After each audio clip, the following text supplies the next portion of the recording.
Good morning, everyone. Okay. Thank you for being here. I'm going to give a brief introduction to the panel and then mostly turn it over to these experts. Last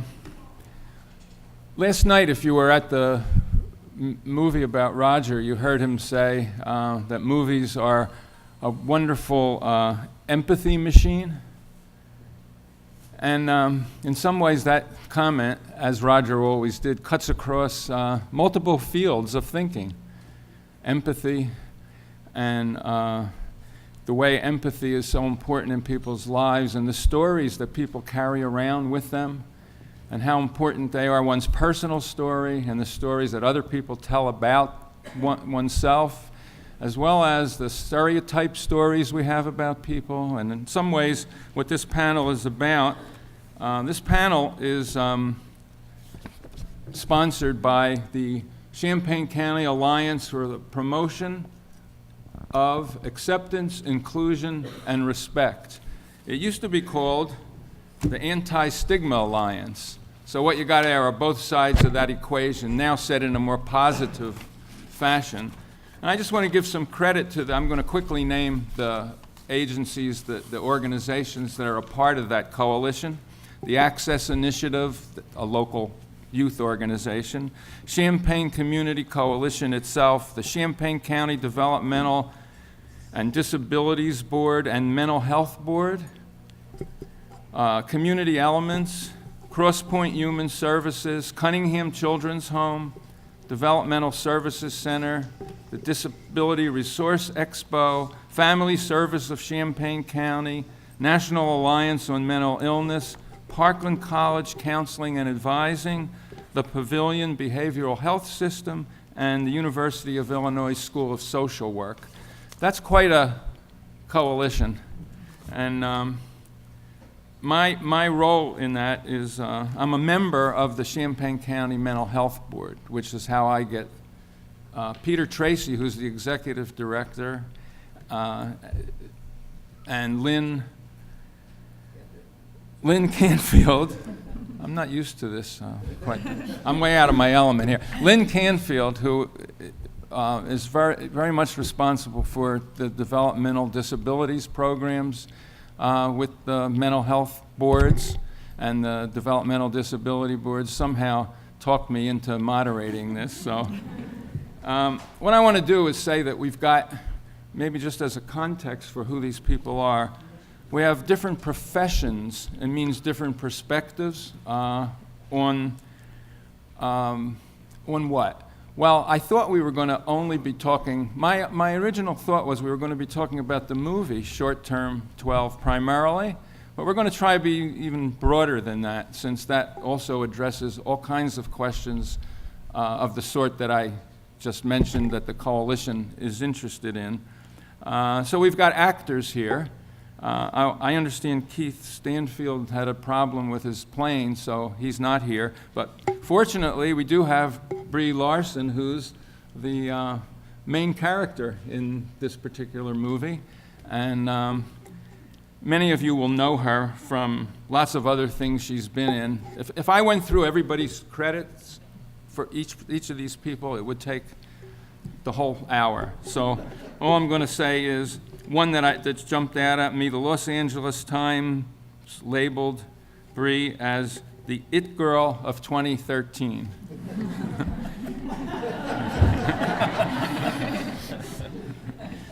I'll let her speak for herself about what she thinks about that.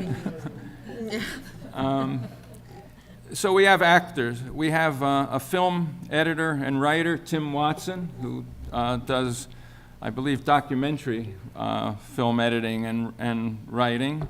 We also have youth workers, people who actually work with the kinds of kids who that movie portrays. Ratisha Carter, sitting right here, and Pat Eggy, who's a very long-time administrator as well as direct. She has lots of experience with kids, but she also has a lot of experience in running settings like the setting that movie was portraying. And we have a couple of reviewers and writers, Steve Prokopi, who's from Chicago, I believe, right? And also Nell Minow. And both of them are fairly prolific writers about movies. And so when I saw this, when I saw Nell's name, was the first one that I saw, I immediately contacted her and asked her, since most of you will not have seen Short Term 12, because it's not being shown till this afternoon, I thought it would be helpful if she might give a little bit of a take on that movie and also on some broader issues that we want to address. So I'm going to start by turning it over to Nell. Thank you very much. I'm really happy to be on this panel. It's a very personal as well as professional issue for me. I'm really happy to talk about it. Before I talk about Short Term 12, I just want to say a couple of words about, generally speaking, the portrayal of mental illness and emotional disturbance in the movies. Basically, it tends to fall into three categories. The first one, with which we're all very familiar, is the deranged lunatic. Hannibal Lecter, somebody like that, the guy in Psycho. And the second category is the cute and cuddly mentally ill person. How the mentally ill people are smarter than the non-mentally ill people, and think about Johnny Depp and how he was so cute, imitating Chaplin. And the third category, very, very, very popular during the 1950s especially, but still around, is the category of the I call it the Elvis hug category, because Elvis Presley made a movie in which he hugged a child and immediately she was cured of her mental illness. I think if anybody could do it with a hug, it would be Elvis. But that's the one revelation. Oh, doctor, yes, my mother spanked me. Now I'm healthy again, and we still see that. And all three of those are really, unfortunately, far too prevalent, and they're terrible stereotypes that contribute to the kind of stigma that the organization we're talking about today is really battling. And that's why Short Term 12 is such a revelation, such a breath of fresh air. It's the story of some workers in a kind of a halfway house where troubled adolescents come, although I think it's fair to say that most of the adolescents that we meet, it's life troubling them, and they're being taken to a safe place where they're away from the terrible things that are occurring in their environments, in their home environments. What is fascinating about the film is the way that it focuses on the characters who are in between the professionals and the residents of the facility. They're sort of liminal. They're not quite one or the other. They have a foot in both camps, and over the course of the movie, we learn how compelling that is and how important that is and how much insight it gives to them. And I just also want to say as a critic that not only was the film in my top 10 of last year, but Brie Larson gave my #1 female performance of the year, and I just am so thrilled to be here with her. I didn't know that. Thank you. Steve, would you like to comment on? The only thing I wanted to add to that was, and I think it really speaks volumes about the reason the film works so well, is that the writer-director, Destin Creighton, actually had a job like the professionals in the film, only for a short time, but he wasn't sort of a lifer there, but he, just even that brief exposure to that environment inspired him, and to have that personal touch, and it just makes the film so much more authentic and empathetic, I guess is the word, to both sides of that environment. When I saw that, it made me think of Ken Kesey, who did have a rather lengthy period of working in a mental hospital, a VA mental hospital, I think the Palo Alto VA, before he wrote One Flew Over the Cuckoo's Nest, an amazing book. I won't comment about the movie, but I'll leave that to others. But the book was similarly well-informed. Tim, did you want to comment? Yeah, I would just add, picking up right there, I think from a documentary perspective, features are written and then filmed, whereas documentaries are generally filmed and then written in a way in the edit room. So I think it's important, and the directors I work with always try to spend a lot of time with the subjects and doing that very thing where and we're talking oftentimes years, where you're with your subjects in that in whatever environment it is. And to me, that just from a doc perspective, quickly that makes all the difference in a doc film. So, in light of that, I think I want to let Brie Larson talk a little bit, which we didn't plan any of this, right? This is completely unplanned. But I'd love to hear you talk a little bit about how you came to understand that character that you play and what that experience was like for you. Okay, I can do that. Is this thing, do I have to get this close to it? Or, I feel like it feels a little, I'll tell you a little something. My perspective, you know, and this is also just coming from the artist perspective, is for me, it was getting in touch with myself and understanding the darkness in myself. I'm playing a character who really is struggling with the dark side of herself, and these parts of her past that she is having difficulty dealing with, and that's coming out in ways that might make someone think that she also is mentally ill.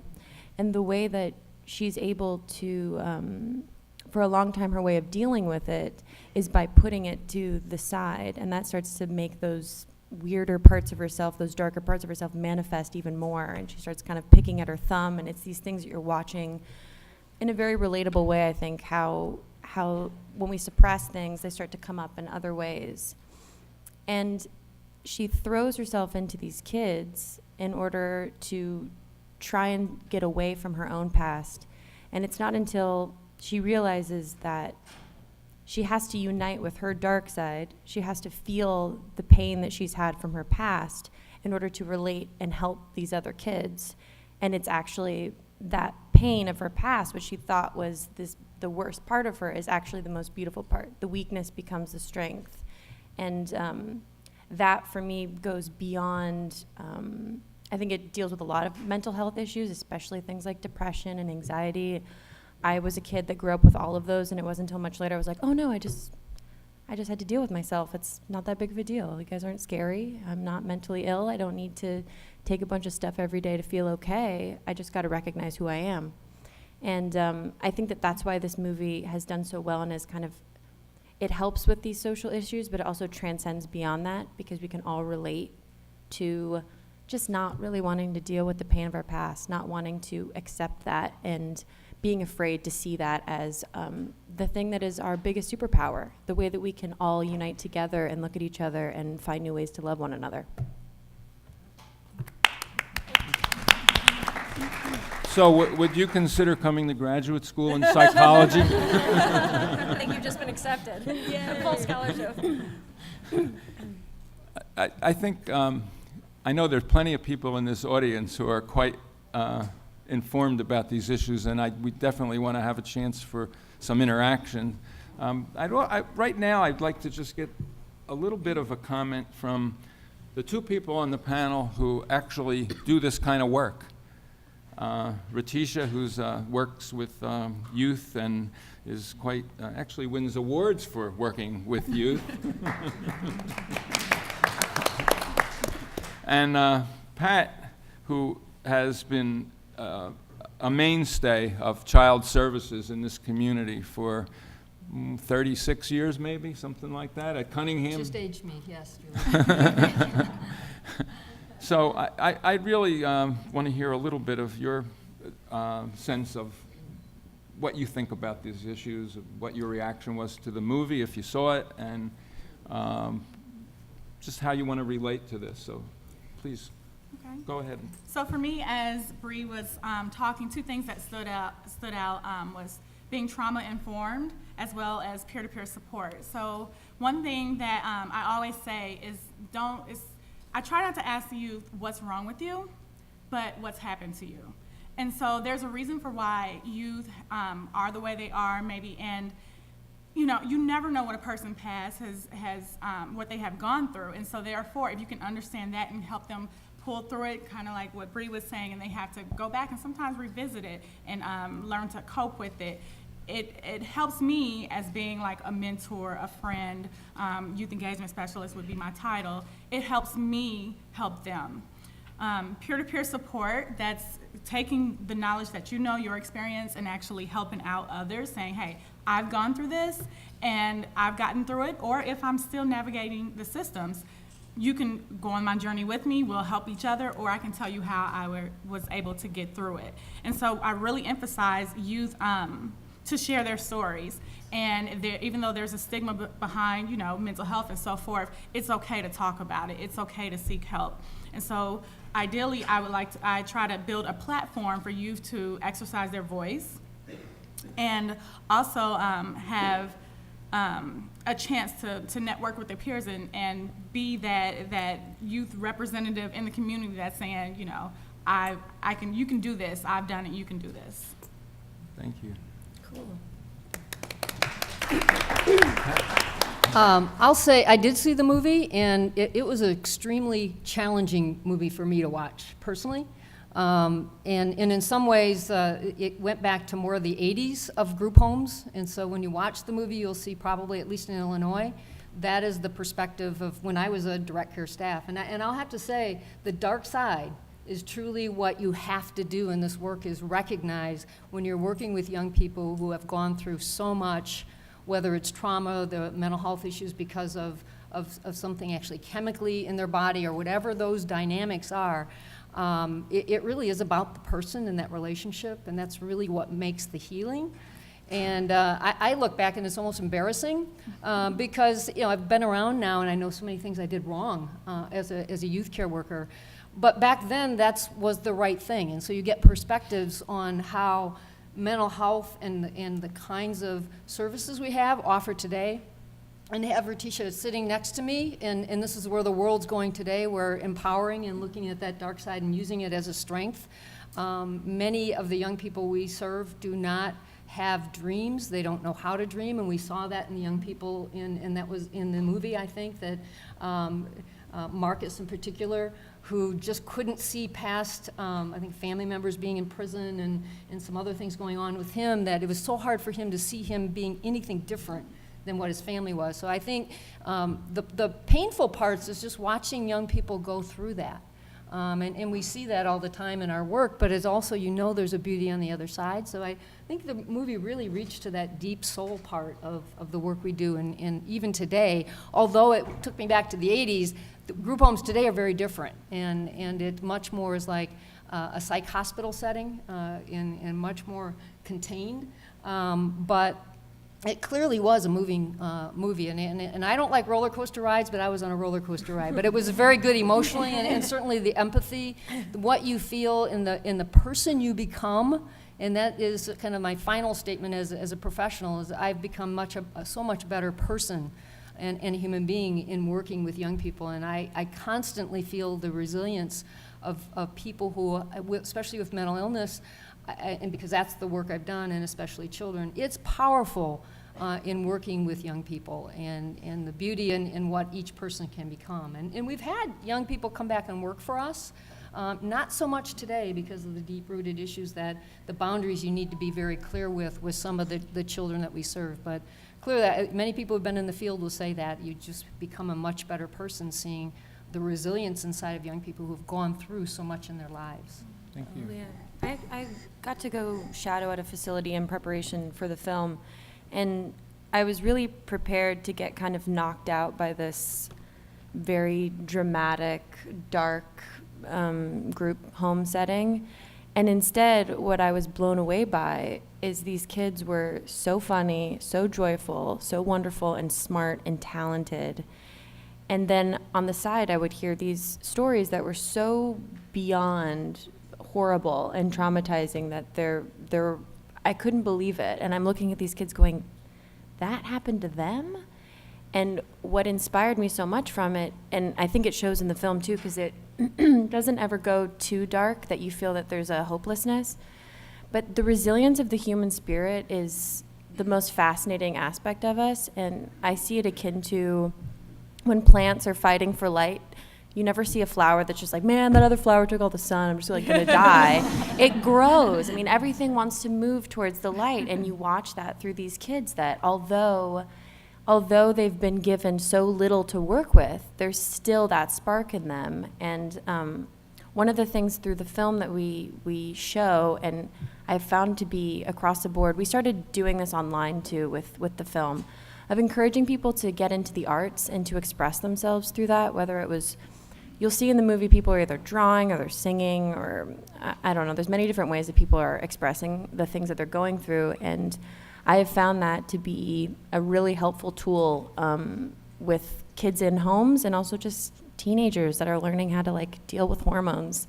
It becomes a great way for you to just kind of manifest that and look at it, and then you almost know better what it is you're dealing with. You're like, oh, I'm like a black scribble today versus I was a yellow circle yesterday, and it's just a really wonderful thing. Well, that's wow. Not only do we want you to come to our program and get a degree, but we'd like to offer you a fellowship. Do I get a hat of some kind or like a cape? And, you know, I'm listening to you now. I must say that when I watched the film, I watched it on my computer, so I didn't quite get the full effect, but I could see why you were able to pull that character off so well and to have that,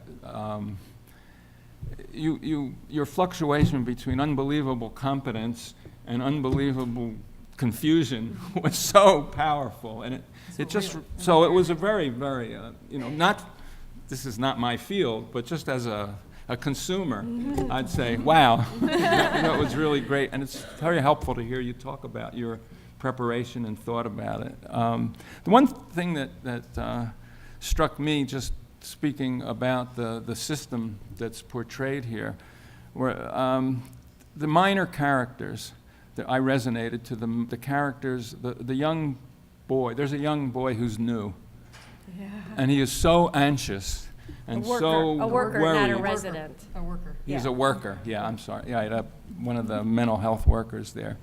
And just, he really did capture that feeling. I could remember my own feelings the first time I was in a setting where I was dealing with kids who were troubled.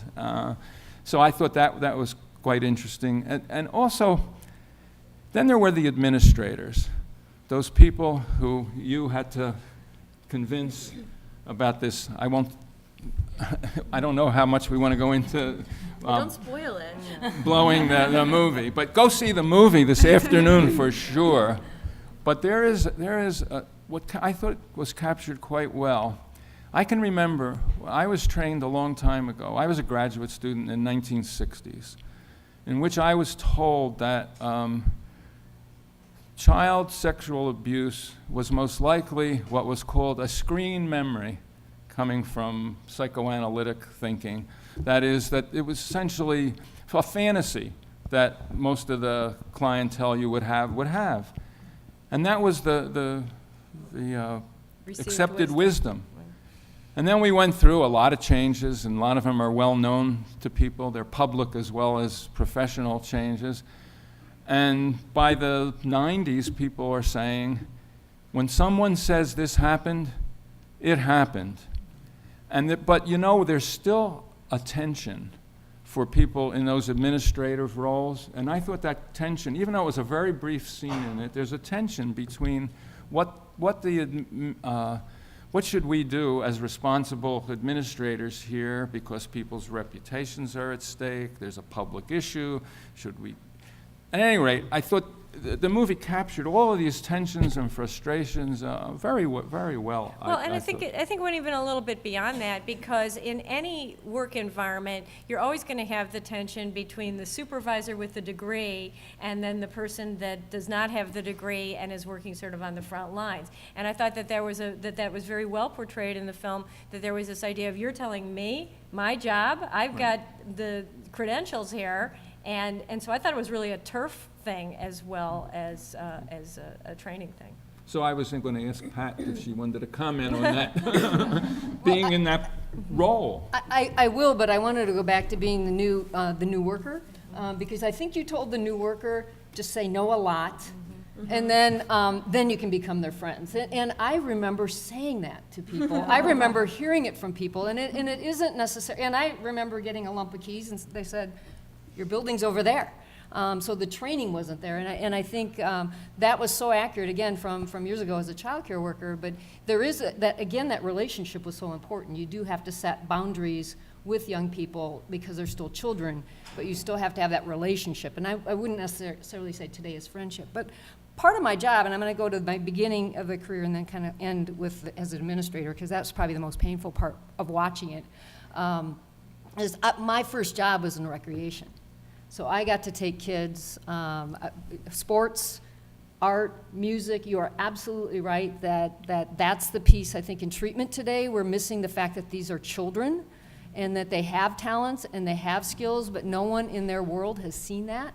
And so part of the work that we get real excited about in the work we do and working more with Access now is those children deserve to be in our communities, not living in institutions, and we need to have communities embracing them. We need to have them embraced as children who have talents and give them opportunities, because there's beauty inside of them that we're too much today, I think, focused on treatment and what's wrong. And so I had to say that very clearly, because I think the movie was really reflective of that, where you saw the kids having fun. And it really was painful. The little boy, the young man that had the dolls, and the dolls were taken away. And being a therapist, I was like, why did they take those dolls away? I was so angry, because that did not make sense. And the new worker who gave one of those dolls back was very emotional, because you can't take things away that children hold on to because of what their experiences were, as Ratisha said. So today in this community, and there's some new things happening in this community, that we got to go back to what kids are able to do and their talents. So I had to say that because I get really excited about that part. The administrative side, and today we are just really sterilizing what we have to do. It's very, very strict boundaries. You cannot hug a child, you have to side hug and ask, and I'm not saying there's something wrong with that, but we're so protective of showing the feelings that human beings have that it does impede, and me being a therapist as well as an administrator, it does, I think, impede the work that we're able to do, especially with children. And as human beings, we need those hugs, and maybe not an Elvis hug, but I think there was a lot of powerful moments there that I would cringe as an administrator thinking, oh my gosh, that's a boundary issue, or that's something an HR would have just a fit with. But I also know from my own experience, it was so effective with kids. And I think there needs to be, and I think we're looking at in this community, an opportunity to have a balance to go back to some of both of those best sides. So I think one of the things the film does very well is address that issue we're all familiar with, which is between the rules and what works at the time. And I also want to say, as a film critic, since we've spoken about this character, that's another one of my favorite actors, Rami Malek, who you know from The Master or Night at the Museum. And I thought he did another wonderful job. Everybody in the movie is great. I wanted Pat to mention something that we talked about just before the panel, which is that one of the key crises in the movie has nothing to do with what's going on with the individual, it's what's going on with the state, which is that he's aging out of the system, and that's hugely stressful because he's been in this care environment, and what's going to happen to him now? Is he just going to completely fall through the cracks? And I thought Pat had a very good response. Well, a couple things is that in the state of Illinois, this is one thing we do very well, is that in the child welfare system, which this young man Marcus was obviously in or having something to do with being in the child welfare system, most states at the age of 18, they age out and they're done. It's like, here you go, you're done. In the state of Illinois, we go up to age 21, and even our special ed up to age 20, up to 23, I think it is. So 22 when you turn 22. So, you know, what we've recognized, and hopefully will continue, and it may be on the chopping block for the budget this year. I just need to say that on the political side, because a lot of our work is politics. Need to very clearly say that's a very good thing we do in Illinois. And continue to stay with young people to help them get on to college or find a trade and take some of those artistic or other abilities and strengths to make a life for themselves, which is really what it's all about. This is not just getting them through childhood and then putting them out on the street. And that's a really key issue with homelessness as well, that those things do connect. So I really feel thankful in Illinois that we do have the opportunity to work with young people longer. But I also wish that in the work that we're doing here in our community, that those children have the opportunity to be in the community earlier on and get a chance to not have that institutionalization impact.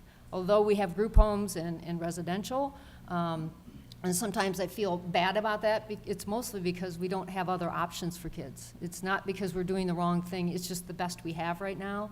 And so I think with Marcus, that was a really powerful message from him. And then the difference between maybe that child welfare young person and the young person where you ended up, I won't say, I guess, since you haven't seen the movie, but the incident where both of you are having that kind of breakdown but release of the probably the abuse that both of you had gone through.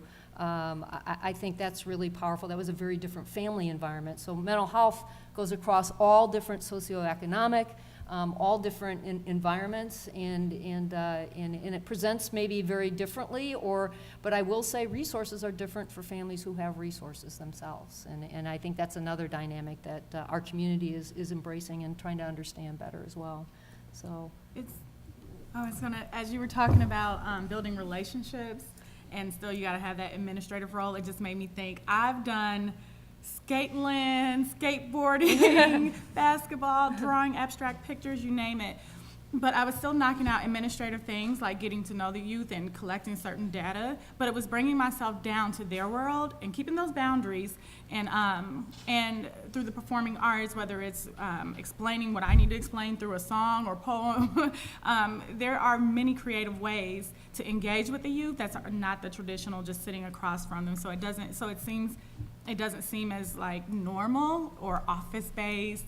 I agree 100% with the community-based services and programs. A lot of times the youth feel more comfortable in their community. And you see, even on a statewide level, we talked about, you'll see, we're hearing more about managed care and a coordinated services. So it's everyone pulling together to help that youth. And don't forget about like natural supports as well out there, which could be the preacher down the street. It could be the mentor. It could be, so yeah, I agree with pulling them out of residential if we could. So let me remind you all that there is an art show and sale right in front of the Virginia Theater. And take a look and see some of the artwork that's been produced by people in this community. Maybe it's a good time, before too late here, to open this up to questions or comments or interaction. Please, go ahead. I want to come back to, I'm not clear whether it's better or worse now. When you say the 80s versus now, have we learned nothing, or? No, I think we adjust for, because of dollars, because of opportunities, because of what we think works and doesn't, and I think we're in a better place. I do. I clearly believe that we've made progress. But we can't touch it. You ask, you hug sideways. Yes, yeah, we do. We've been challenged by state folks to say you shouldn't, but we will say here's how we do it, and we do it with respect and with consideration and permission.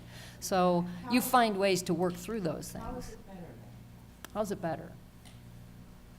I think that there are a lot more young people who were probably presented in this movie that are in communities more now.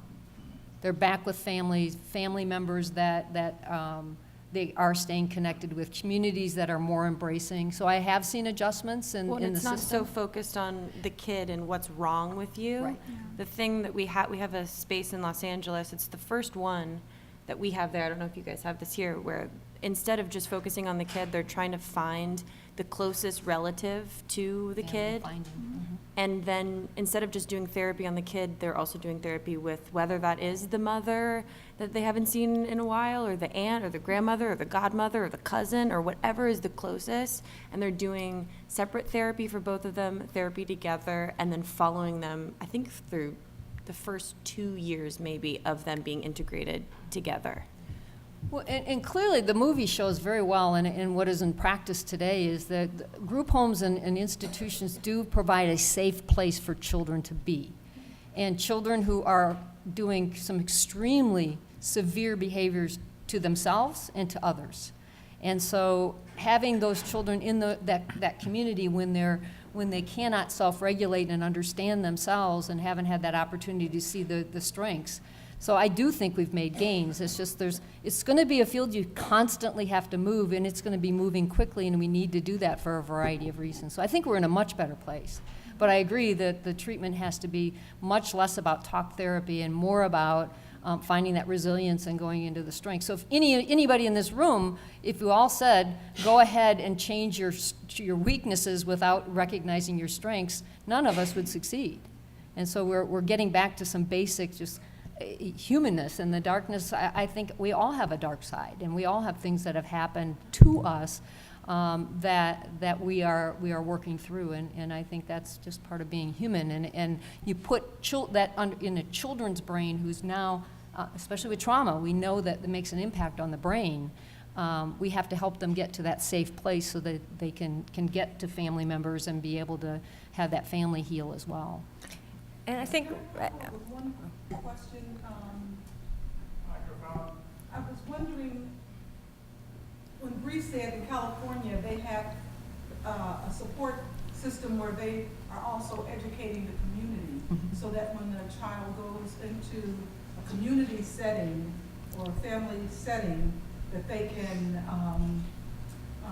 everybody's learning how to interact with each other and how to heal. Do we have that in Illinois as well? Because one of the things that I'm thinking, if you initially put someone who is very troubled in a situation, it could be like putting a lighted match in gasoline, if people don't know how to handle it. So handled improperly is not a good way, but I do believe, I'm a firm believer that people should be in family and communities. I mean, that's what it's all about. But do we have that in Illinois? Yeah, I would say, yeah, that's going back to the coordinated plans and services coming together, those natural supports, wraparound services. Keep in mind, no one would just drop a youth if it was like a very unsafe home or a crisis situation. But some things that to some people may seem like the worst of the worst may not necessarily be the worst, if that makes sense. So we try to get them back at home. And sometimes it takes a team. And like she mentioned, the parent is going through therapy, the youth is going through therapy. You might have others that's checking in. It depends on who they work well with. And it's a journey. So those benchmarks, 6 months, 3 months, it can be a year. And as long as you're seeing progress, that's what counts. But yeah, we hear a lot. I was just in Springfield and they're looking managed care. So yeah. Peter, could I get you to say something about the Access Initiative? It sounds like it might be an appropriate time to talk about it. go to the mic. Should I go to the next one? There's a line of people. The Access Initiative is the project that Letitia works with, and it really is focused on getting families involved and kids involved. And one of the major differences, I think, between traditional stuff, I have never talked to a kid that said, what I need is more individual psychotherapy, personality reconstruction. They say, I want a job, I want friends, they want the same things all of us want, and that's what this project that we have is doing, and what Letitia has been working on very hard is to try to do those sorts of things. And so it's been a very good project, and we're very happy with the way it's been going so far. It also has to do with disproportionality. Yeah. We have a lot of, as you know, more kids that are African American are involved in the juvenile justice system and the child welfare system. And so the effort has been to really work very closely with those kinds of families and to deal with the families and help support families and build natural supports. A quote that stands out to me that Carl Dennis, which is known as like the godfather of wraparound services, he worked with Kaleidoscope in Chicago, who has many success stories when it comes to coordinated care. And I don't mean to offend anyone, but he would say, there was a youth in particular that was in residential, and no matter how bad it was at home, she would continuously run away, try to get away and go back home, even though there was all kinds of like traumatic things going on. And she made the comment to him, a hell you know is better than a hell you don't know. And that was really powerful to me because, that was her home. No matter how bad it was, that's what she was used to. She understood how things worked.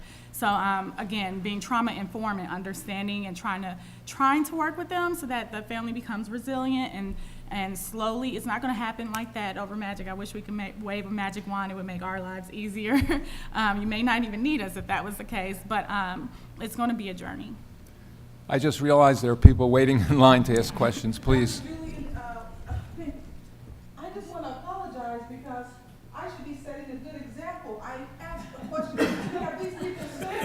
This is the system we put in order, and I was wondering whether I didn't see it here, the microphone here, so please forgive me. Everybody's standing there following the system. No, it's your inexperienced moderator. I accept responsibility. Please go ahead. Is it on? Yeah, are we on? Okay. I have a question about the role of the community. I'm an educator, and you've talked a lot about people who get into the system.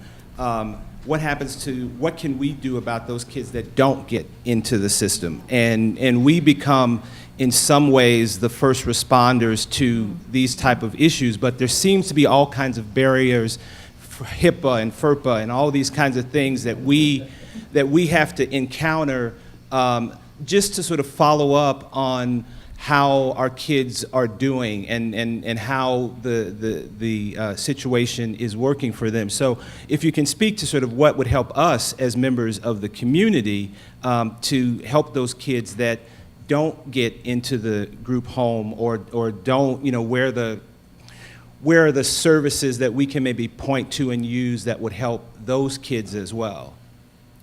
I think a lot of it could be, depending on the youth, I emphasize about individualized care. So sometimes something simple as a mentorship would work for a youth. And although I do think there are, like, you got Talks mentoring, you got some sororities or fraternities that do mentoring, you got even some youth that do better in faith-based entities. So again, it's that partnership, it's that coordinated care. As Access Initiative is a system of care. We want to work with the schools. A lot of times it's the schools that's making referrals to us and sending us youth. We want to follow up. I'm saying, you want to speak on the residential or as far as?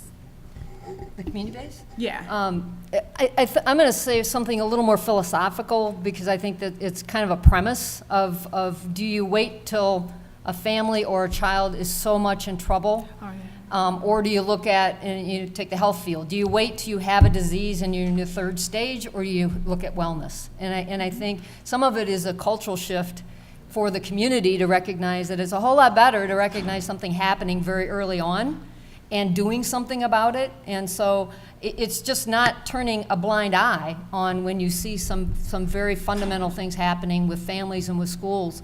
And I'm not saying that we're ignoring, but I think our system and just how we think in our world sometimes starts there. But I think that through Access Initiative, and there's a group called Choices that is coming into our community right now, and making for sure we know we have a lot of resources that you can go to.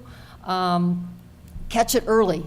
Children who are connected and have friends and have that ability to feel comfortable at school, those children are going to respond if we catch it early before the bullying and some of those things happen. So it's really more early on that we need to move more towards that, not wait until they're in residential or in a hospital and then try to patch everything together after many, many years of not being responsive to them. So I don't have a specific other than just the whole community being more responsive, and we all take some ownership in these children and families live in our communities. And I don't Did you want to follow that up with a comment? No, I'm a college educator, and I keep hearing when I deal with students that our students don't have any grit. And I'm always trying to find the balance between grit, which, dealing with everyday trauma of being a person in this world, and something that's really needs our attention. And I keep getting mixed messages about how to recognize that and what to do, and that's why I asked the question, because I want to do something, but I'm also getting mixed messages about the state of educating, just the state of youth in general, like how much of this is tied to the moment that we have in history, and how much of this is tied to we need to recognize that we need maybe change this moment in history about parenting and expectations and those kinds of things, which I would all contribute to this, I guess. My advice to anybody who cares about kids and kids that you get to know is to just be yourself and be their friend. Seek them out and do normal things that you would do with a child in your own family. I think there was some discussion here of how things have changed. One of the ways that things have changed is I think we're a little more skeptical about the best services necessarily coming from people who are professionals And maybe we're more interested in professionals helping to encourage and rejuvenate the natural systems that exist in communities and in people's lives. And so the whole idea that Pat was referring to of prevention as opposed to rehabilitation, prevention really means mobilizing those natural systems. So if you have an inclination to get involved, don't feel hesitant about it. You'll make the same kind of mistakes that all adults make with their own children, but you'll also do good things for them. So there are many ways to be involved, but they're mostly natural. I don't think they're necessarily some esoteric, professional, special knowledge. Please go ahead. I'm worried we're going to run out of time, and these people have been waiting. I'll be quick. My dad has been a social worker at an elementary school for about 30 years, and when I showed him Short-Term 12, he said, I just want to share this with all my colleagues because I just think it captures so beautifully how to relate to children, to troubled children. And I was wondering just if there were certain stories Dustin might have shared, with like the cast and crew, like during the production or something from his own experience of how to relate to children, because I thought it was just so perfectly portrayed, particularly how you relate to Keith's character, and then I think Caitlin Deaver's character. I thought it was beautifully, even just the tone of your voice, just being a human, allowing somehow some kind of mutual healing to go on between your character and their character. Just want to comment on that, I'm just curious. No, Dustin actually, I think because he was a line staff for like 2 years, I think he learned a lot from that and how to communicate and allow people to kind of relate and have their own experience and not project his own stuff on it. And I think he was looking to us to help move this story away from his reality and into something that was more of a shared reality. But this movie deals with a subject matter that is really important to me, and I think it's been in some ways misrepresented at first as being a movie about foster care, because it's a movie about humans.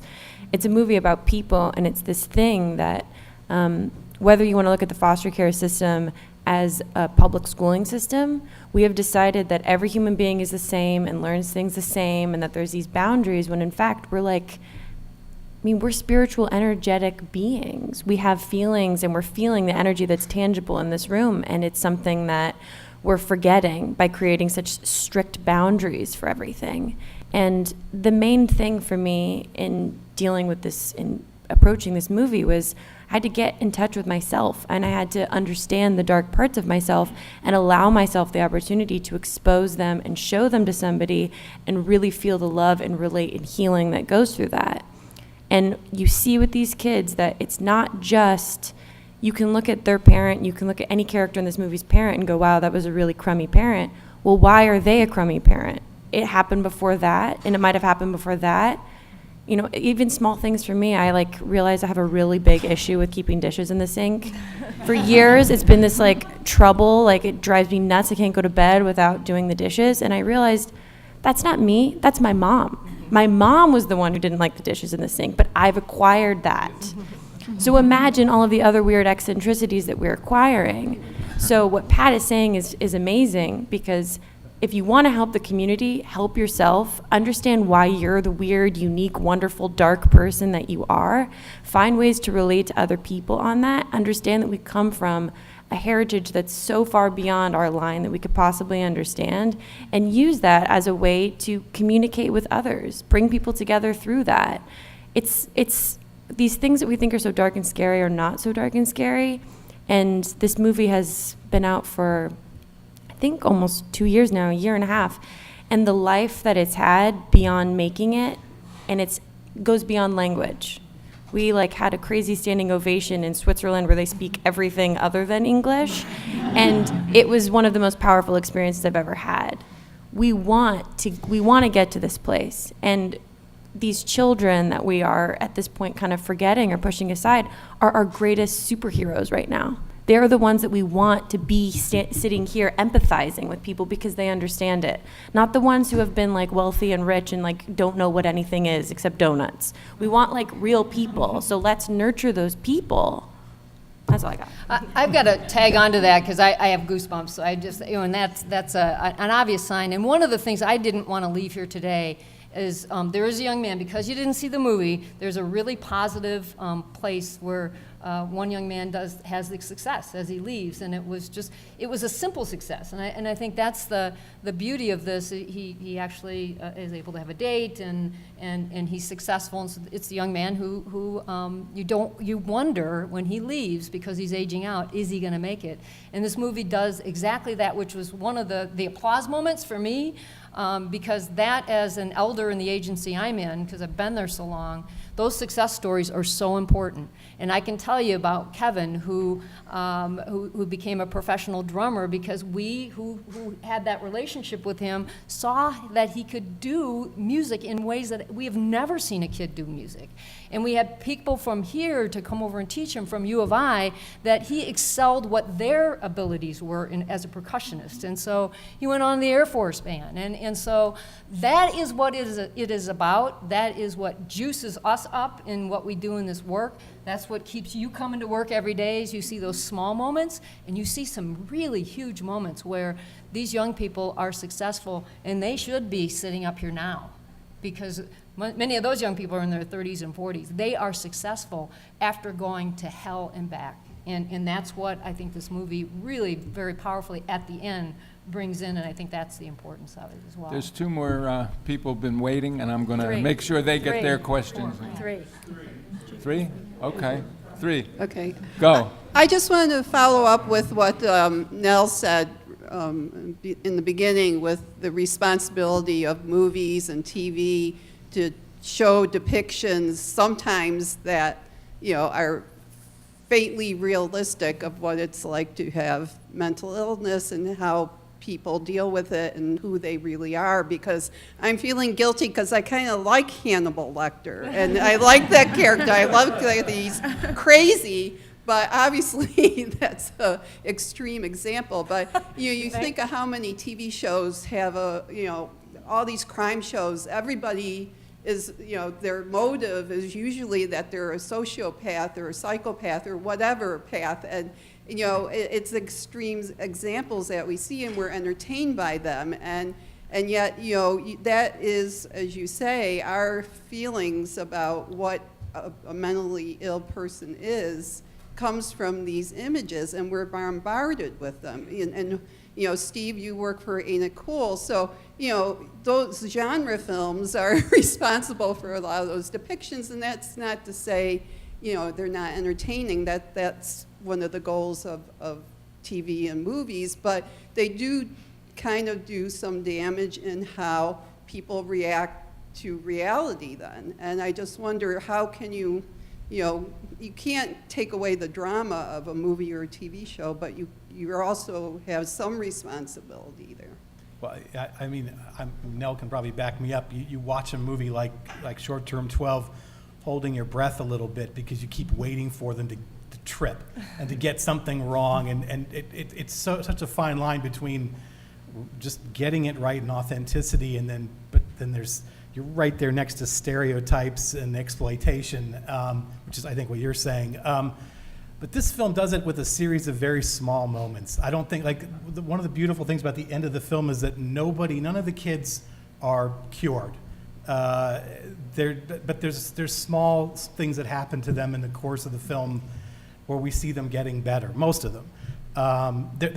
We talk so much about this character, about this new worker that comes in, and there's a great, very small moment near in the beginning. And the only reason I remembered is because a couple people called these kids troubled teens.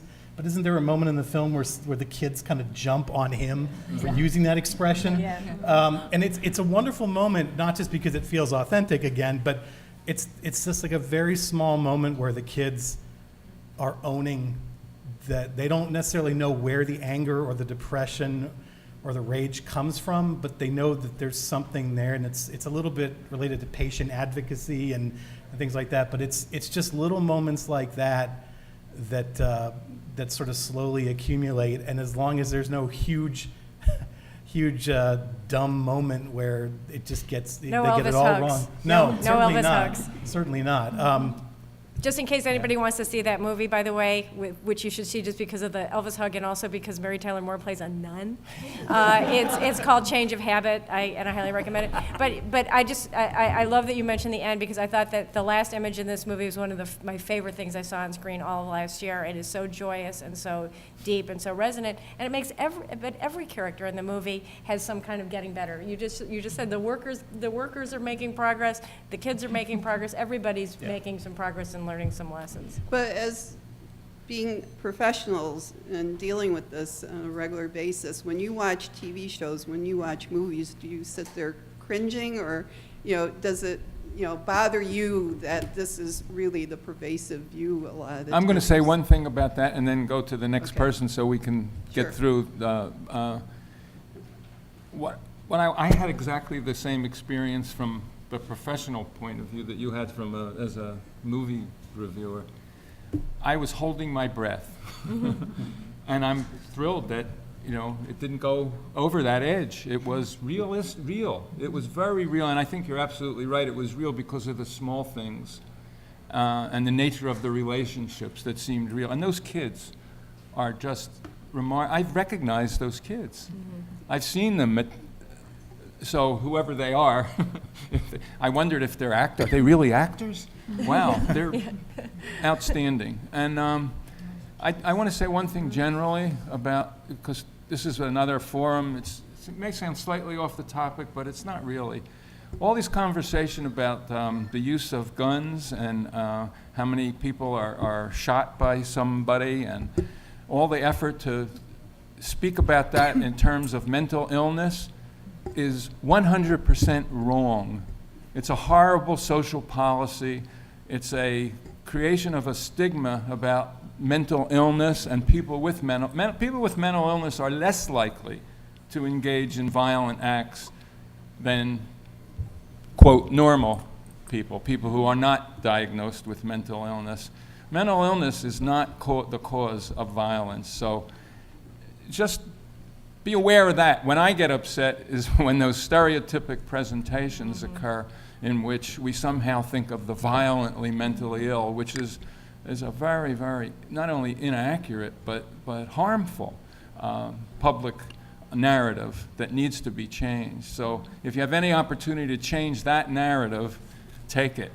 Challenge it when you hear it. Please go ahead and... Well, following up and similarly, the topic is challenging stigma through the arts. And it seems to me lately, film has stepped up, aside from Bree's movie, which was wonderful. We also had a number of documentaries of Two Minds, Louder Than the Bomb, just dealing with troubled kids. That was great. The documentary that was recently on TV about grieving kids in camp. And it seems to me that film has begun stepping up, showing the real picture. I'd like the comment from this side of the table. Great. Thank you. We have one more person that was waiting to ask a question. So now we're down to me. My name is Chike Coleman. I write for soundonsight.org.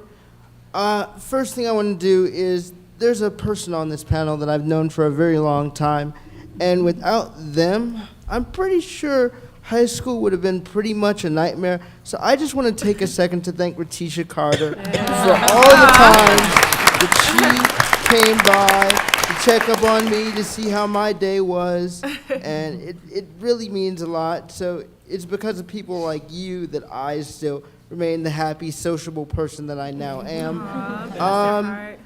The next thing I wanted to do was to ask one very simple question.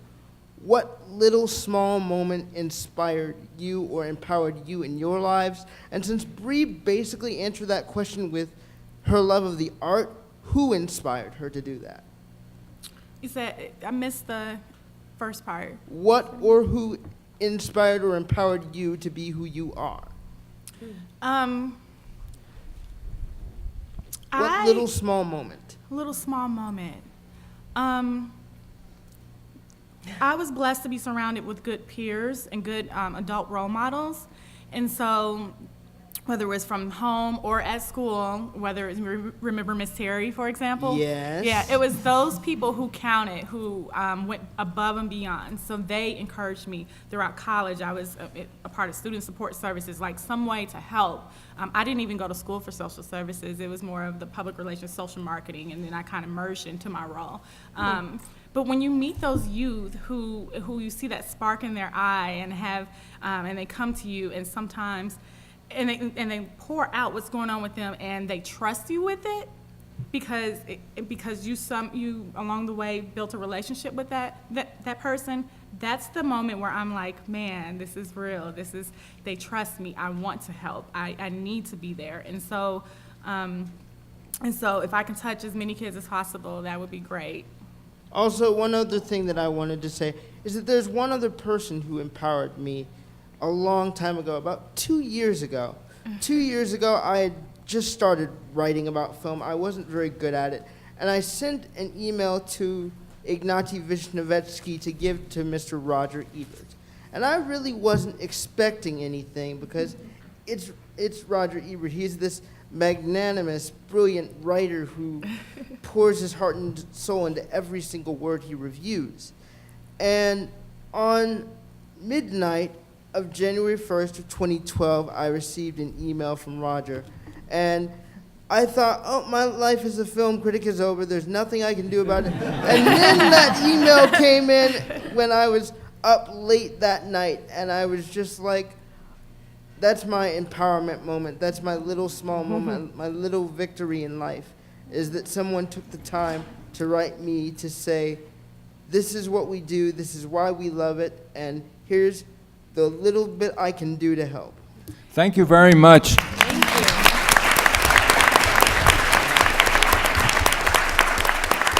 I just want to say that you were destined to make the last comment most appropriate. Thank you, everyone. See you this afternoon. Yeah, sounds good.